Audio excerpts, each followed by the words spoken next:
नमो बुद्धाय दोस्तों आज मैं फिर उपस्थित हूं आपके सामने एक नए वीडियो के साथ, नए टॉपिक के साथ। दोस्तों आज का जो विश्व है इसमें बुद्ध की अत्यंत आवश्यकता है, तो हम आज बुद्ध की ही करेंगे। और अगर वीडियो आपको अच्छा लगे तो लाइक कीजिए, चैनल को सब्सक्राइब कीजिए अगर आप मेरे चैनल पर नए हैं। दोस्तों बुद्ध के शब्द केवल इतिहास की धरोहर नहीं है, वे आज भी हमारी सोच, हमारे जीवन और हमारे मार्ग को प्रकाशमान करते हैं। धम्मपद बुद्ध के उपदेशों का वह अमूल्य संग्रह है जो हमें सिखाता है कि शांति बाहर नहीं, हमारे भीतर है।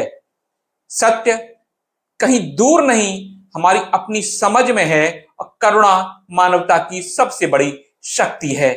आज हम धम्मपद के इन अनमोल वचनों को समझेंगे, उनके गहरे अर्थ को महसूस करेंगे और देखेंगे ये कैसे प्राचीन ज्ञान हमारे ज्ञान आज के जीवन में उतना ही प्रासंगिक है। आइए हम बुद्ध के धम्मपद की यात्रा पर चलते हैं और अब देखते हैं कि हर विचार एक मार्गदर्शन है। वग्ग 26 और 423 गाथाओं का संग्रह धम्मपद में तथागत बुद्ध के उपदेशों का सार है। समस्त धम्मपद में तथागत गौतम बुद्ध के सुभाषित रत्न हैं। धम्मपद पाली साहित्य में सबसे प्रसिद्ध तथा लोकप्रिय ग्रंथ है। Brahmadesh, Thailand, Cambodia, Laos, Sri Lanka, Japan, चीन आदि देशों में प्रत्येक भिक्षु को धम्मपद कंठस्थ होना अनिवार्य है। श्रीलंका में धम्मपद का पारायण किए बगैर भिक्षु की उपसंपदा नहीं होती है। इस ग्रंथ में विशुद्ध मानवता, महानता और जीवन की सर्वोच्च नैतिकता निहित है। धम्मपद से अधिक अच्छा पाली साहित्य में कोई दूसरा ग्रंथ नहीं है। इसकी नैतिक दृष्टि इतनी गंभीर है, उतनी ही है प्रसादपूर्ण है। धम्मपद की हिंदी आवृत्ति यानी बुद्ध भूमि प्रकाशन नागपुर में पाली साहित्य के विद्वान लेखक व अनुवादक भदंत आनंद कौशल्यायन अपनी प्रस्तावना में कहते हैं, एक पुस्तक को और केवल एक ही पुस्तक को जीवन भर साथी करने की यदि कभी इच्छा हुई तो विश्व पुस्तकालय में आपको धम्मपद से बढ़कर दूसरी पुस्तक मिलनी कठिन है। श्री अल्बर्ट जे एडमंड अपने धम्मपद अनुवाद की भूमिका में लिखते हैं, यदि एशिया महाद्वीप में कभी किसी अविनाशी ग्रंथ की रचना हुई है तो वह यही ग्रंथ है। डॉक्टर भदंत आनंद कौशल्यायन धम्मपद की भूमिका में लिखते हैं, इन पदों ने अनेक विचारकों के हृदय में चिंतन की आग जलाई है। इन्हीं से अनुप्रेरित होकर चीनी यात्री मंगोलिया के भयानक कांतार और हिमालय की असंख्य चोटियों को लांघकर भारत बुद्ध भूमि पर तथागत के दर्शनार्थ आए थे। वहीं सम्राट अशोक ने प्राणदंड का निषेध किया था, गुलामी प्रथा को कम किया, मनुष्य तथा पशुओं के लिए अस्पताल खोले, शिलालेखों को अंकित करवाया। 2000 वर्षों से रोम और ईसाईयत की संस्कृति का प्रचार होते रहने पर भी यूरोप और अमेरिका के सभी विद्या मंदिरों में कोपनहेगन से कैम्ब्रिज तक और शिकागो से लेनिनग्राड तक ये पद यूरोपियन तथा अमेरिकन लोगों द्वारा श्रद्धा की दृष्टि से आज भी देखे जाते हैं। धम्मपद यानी धर्म विषयक पद या गाथा तथागत बुद्ध द्वारा उपदेशित धम्म संबंधी शब्दों, वाक्यों या गाथाओं को भिक्षु कंठस्थ करते थे। सुत्तनिपात के अट्ठक वर्ग को तथागत के शिष्य ने उनके सामने ही रखकर कहा था। दूसरे बुद्ध वचन भी भिक्षु कंठस्थ करते थे। उस काल में उनका संकलन किसी न किसी रूप में होता था। धम्मपद भी ऐसा ही एक संकलन है।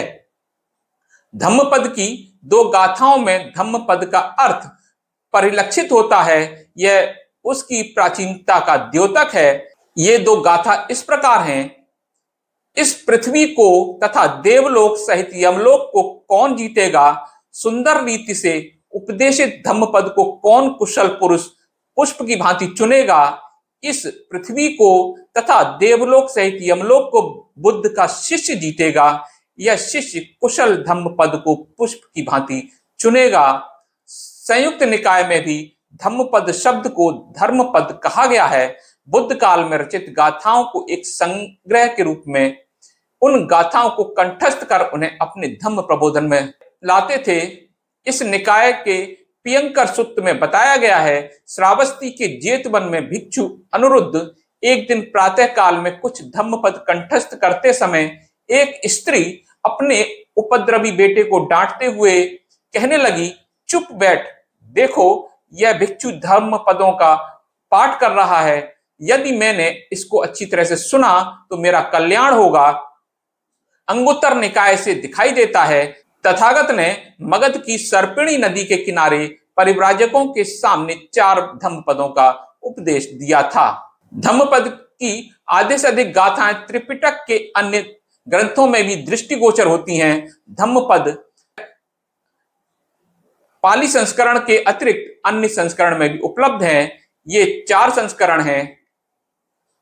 पहला प्राकृत धम्मपद खोतान में प्राप्त सन 1893 में हुआ, जो खरोष्टी लिपि में लिखा गया है। यह भंग अवस्था में होने के कारण उसका वास्तविक स्वरूप कैसा था यह कहने में नहीं आता। प्राकृत धम्मपद की एक और विशेषता है, सम्राट अशोक के शासन काल में वायव्य प्रांत में शहबाजगढ़ी तथा मानसेरा उत्कीर्ण लेख तथा प्राकृत धम्मपद की भाषा में समानता है।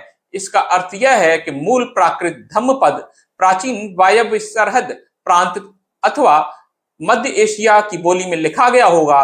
उसे ही खोतानी प्राकृत नाम दिया गया, जो संस्कृत से प्रभावित भाषा है। धम्मपद का तीसरा विशुद्ध रूप संस्कृत में है। धम्मपद का चौथा रूप फक्यूकिंग नामक चीनी अनुवाद में देखने को मिलता है। सभी धम्मपदों का मूल आधार पाली धम्मपद ही है। पाली धम्मपद का अंतरंग पाली धम्मपद पाली भाषा में संग्रहित बुद्ध वचनों का अत्यंत उद्बोधक तथा शैली संपन्न सुंदर ग्रंथ है। इसमें नीति मूल्यों का इतना सुंदर विवेचन है कि पाठक अपने आप आकर्षित हो जाता है। धम्मपद में कुल 423 गाथा हैं, जिनको 26 वग्गों यानी कि वर्ग में बांटा गया है। प्रत्येक वर्ग की संख्या के अनुसार हम उन पर भी नजर डाल लेते हैं। पहला यमक वग्ग, इसमें 20 गाथा हैं। दूसरा अपमाद वग्ग, इसमें 12 गाथा हैं। तीसरा चित्त वग्ग, इसमें 11 गाथा हैं। चौथा पुफ वग्ग, इसमें 16 गाथा हैं। पांचवा बाल वग्ग, इसमें 16 गाथा हैं। छठवां पंडित वग्ग, इसमें 14 गाथा हैं। सातवां अरहंत वग्ग, इसमें 10 गाथा हैं। आठवां सहस्र वग्ग, इसमें 16 गाथा हैं। नौवां पाप वग्ग, जिसमें 13 गाथा हैं। 10वां दंड वग्ग, इसमें 17 गाथा हैं। 11वां जरा वग्ग, जिसमें 11 गाथा हैं। 12वां अत्त वग्ग, इसमें 10 गाथा हैं। 13वां लोक वग्ग, इसमें 12 गाथा हैं। 14वां बुद्ध वग्ग, इसमें 18 गाथा हैं। 15वां सुख वग्ग, इसमें 12 गाथा हैं। 16वां पिय वग्ग, इसमें 12 गाथा हैं। 17वां क्रोध वग्ग, इसमें 14 गाथा हैं। 18वां मल वग्ग, इसमें 21 गाथा हैं। 19वां धम्मठ वग्ग, इसमें 17 गाथा हैं। 20वां मग वग्ग, इसमें 17 गाथा हैं। 21वां पकिणक वग्ग, इसमें 16 गाथा हैं। 22वां निरय वग्ग, इसमें 14 गाथा हैं। 23वां नाग वग्ग, इसमें 14 गाथा हैं। 24वां तणहा वग्ग, इसमें 26 गाथा हैं। 25वां भिक्षु वग्ग, इसमें 23 गाथा हैं। और 26वां ब्राह्मण वग्ग, इसमें 41 गाथा हैं।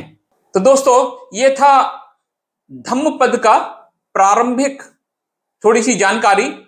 आगे हम अगले वीडियो में इनके वग्गों को संक्षिप्त रूप में जानेंगे, उन पर बात करेंगे। अगर ये वीडियो आपको अच्छा लगा हो तो इसको लाइक कीजिए, चैनल को सब्सक्राइब कीजिए। मिलता हूं अगले वीडियो में, तब तक के लिए नमो बुद्धाय।